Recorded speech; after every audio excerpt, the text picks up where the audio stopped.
Darbhanga DM doctor Tyagarajan SM ने आज बहेरी प्रखंड के चिकित्सा केंद्र का निरीक्षण किया। इस मौके पर बेनीपुर के विधायक अजय चौधरी भी मौजूद थे। इस मौके पर इस बात की जानकारी ली गई कि यहाँ पर बहेरी में सबसे हॉट जोन बना हुआ था। यहाँ 211 एक्टिव मरीज हैं जिनका इलाज चल रहा है।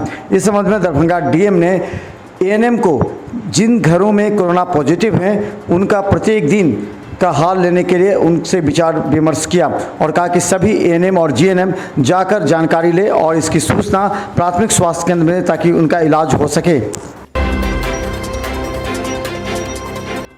Darbhanga DM doctor Tyagarajan SM ने आज राशन उठाव एवं सभी कार्डधारकों तक राशन पहुंचाने को लेकर के आज राष्ट्रीय खाद्य सुरक्षा अधिनियम के तहत बैठक की। इस ऑनलाइन बैठक में उन्होंने सभी आपूर्ति पदाधिकारियों को निर्देश दिया कि मई और जून के उठाव हो चुके हैं एवं सभी राशन कार्डधारियों को 5-5 किलोग्राम मई और जून का राशन का वितरण किया जाए।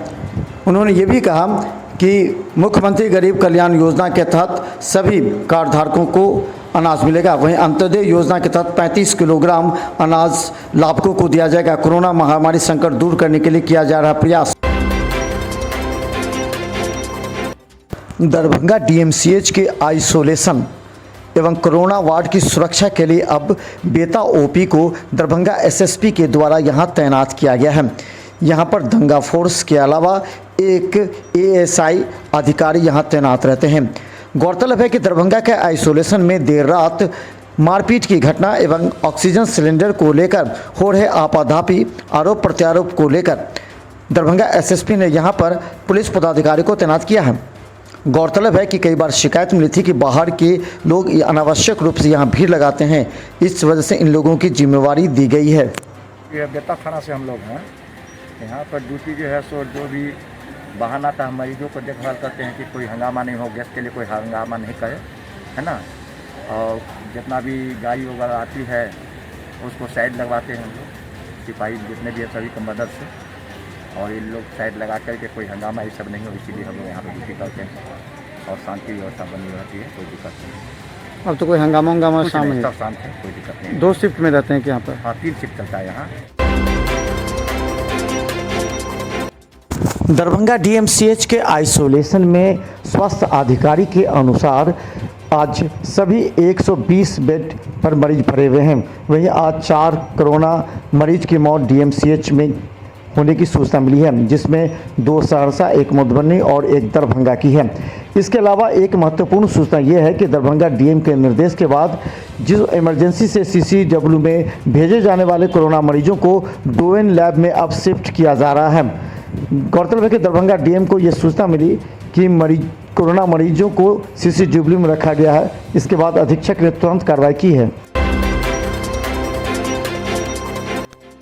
दरभंगा में कोरोना संक्रमण के मरीजों के इलाज के लिए दरभंगा डीएम के निर्देश के बाद सबसे अधिक कोरोना मरीज को आईसीयू वेंटिलेटर आईबी स्मृति हॉस्पिटल को मिला था। आईबी स्मृति हॉस्पिटल को पूरी तरह डेडिकेटेड हॉस्पिटल बना दिया गया, जहां 44 बेड थे। इसके निर्देशक और वरीय डॉक्टर मृदुल शुक्ला ने बताया कि डीएम साहब के आदेश के बाद उन्होंने अपने हॉस्पिटल को डेडिकेटेड हॉस्पिटल बना दिया। आपने कभी सोचा था कि जिस तरह आप डेडिकेटेड हॉस्पिटल बना दिया गया आपके मरीज को, कभी आपने सोचा भी नहीं होगा, आपने सोचा होगा 5-10 सीट देना पड़ेगा आईसीयू के लिए, किस तरह आपने इसको किया? नहीं, एक्चुअली ऐसा था कि जिस समय हमारे डीएम साहब सर त्यागराजन सर ने ये प्रपोजल दिया कि सारे हॉस्पिटल के अंदर बेड का डिस्ट्रीब्यूशन जो है वो 25% सीट जो है वो प्रत्येक हॉस्पिटल को देना पड़ेगा कोविड में।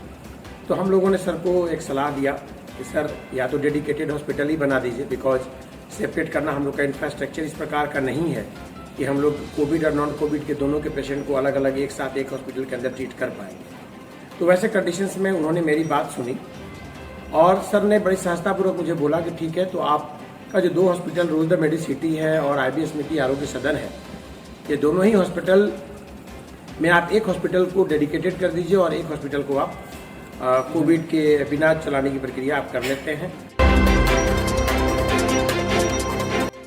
दरभंगा डीएमसीएच में पहले यह आरोप लगता था कि मरीजों की जानकारी परिजनों को नहीं दी जा रही है, लेकिन डीएम के आदेश के बाद जब यहां सीसीटीवी कैमरे आइसोलेशन के ग्राउंड फ्लोर पर लगाया गया है, जहां प्रत्येक परिजन को अपने मरीजों की एक रूम की जानकारी मिल रही है और 2 बार मरीज के परिजन मरीज से मिल सकते हैं। ये सीसीटीवी कैमरे में सभी रूम की परिजनों की नज़र अपने मरीजों पर रहती है, उससे संतुष्ट नजर आते हैं। दरभंगा में इस बार कोरोना से मृत हुए व्यक्ति के परिजनों को परेशानी से गुजरना पड़ता था। गांव से लेकर मोहल्ले तक में कभी भी शव के दाह संस्कार की जब अनुमति नहीं मिलती थी, तब कबीर सेवा संस्थान उनके मृतक को सीधा भिगो लाकर यहां दाह संस्कार पूरे सम्मान के साथ करते थे। आज 5 मृतकों का दाह संस्कार किया गया। यहाँ कार्यकर्ताओं का कहना है कि अब यहाँ बैरियर लगाकर शाम में ही सभी शवों को एक साथ लाकर दाह संस्कार किया जाएगा। उसका सब यहाँ जलता है। उससे पहले पुलाव वगैरह 2 बजे के बाद उसका समय है, वो आते हैं उनके परिजन, उनको जो है तो पुला दिया जाता है। वो अपना जहाँ ले जाना है गाड़ी लगा दीजिए, गाड़ी लगाइए। तब से हमको भैया प्रभारी वाला कल से बैरियर गाड़ी लगाए नहीं, यहाँ पे कोई भी आदमी ऐसे नहीं एंट्री कर सकता। दरभंगा के लहरियासराय अवस्थित नेहरू स्टेडियम में अब सब्जी बाजार को शिफ्ट कर दिए जाने के बावजूद भी भीड़ थम नहीं रहा है। कोरोना के बढ़ते संक्रमण और खतरे के बीच जिला प्रशासन ने यह आदेश दिया था कि नेहरू स्टेडियम के अंदर सभी विक्रेता रहेंगे, लेकिन जिला प्रशासन की भी बात अब नहीं मान रहे हैं। ये विक्रेता नेहरू स्टेडियम के बाहर ही इतनी भीड़ लगी रहती है कि इन लोगों को समझाना प्रशासन के वश की बात नहीं है। हालांकि थोक विक्रेता अब नेहरू स्टेडियम के अंदर रहते हैं, लेकिन खुदरा विक्रेता बाहर। दरभंगा में टीकाकरण को लेकर के जहां चर्चा का बाजार गर्म है और लोग टीकाकरण के लिए विभिन्न टीका केंद्रों पर उमड़ रहे हैं, वहीं शर्मा डायग्नोस्टिक के निर्देशक डॉक्टर विनय शर्मा का कहना है कि एंटीबॉडी जिसके शरीर में बन जाता है उसे प्रतिरोधक क्षमता बढ़ जाती है। डॉक्टर विनय शर्मा ने टीकाकरण और एंटीबॉडी पर विशेष चर्चा करते हुए कहा कि लोगों को टीका लेना चाहिए। एंटीबॉडी किसी का बन गया, इसका मतलब हुआ कि उसको पहले या तो इन्फेक्शन हो गया या उसने वैक्सीन ले रखा है। लेकिन यहाँ जो देखने में आ रहा है, वैक्सीन जो लिए हुए हैं 2 महीना हो गया, अभी तक बहुत लोगों को एंटीबॉडी नहीं बन रहा है। लेकिन किसी को हल्का फुल्का भी पास्ट में 4 महीना 6 महीना पहले किसी को कोरोना इन्फेक्शन हो गया था, कोविड इन्फेक्शन हो गया, तो उसको मिल जाता है एंटीबॉडी। हमारे केस में खुद मैं अपनी बात बोल रहा हूँ कि अक्टूबर में, लास्ट ईयर अक्टूबर में मुझे कोरोना हो गया था, मॉडरेट डिग्री का, माइल्ड नहीं था, मॉडरेट था। तो मेरे में ब्लड में एंटीबॉडी बन चुका है। चूँकि कोरोना हुआ था, वो एंटीजन गया और उसके अगेंस्ट में एंटीबॉडी बन गया। तो ऐसा देखा जाता है कि एंटीबॉडी किसी को बन गया, दैट इज प्रोटेक्टिव एंटीबॉडी, रोग से लड़ने की क्षमता उसमें प्राप्त हो गई।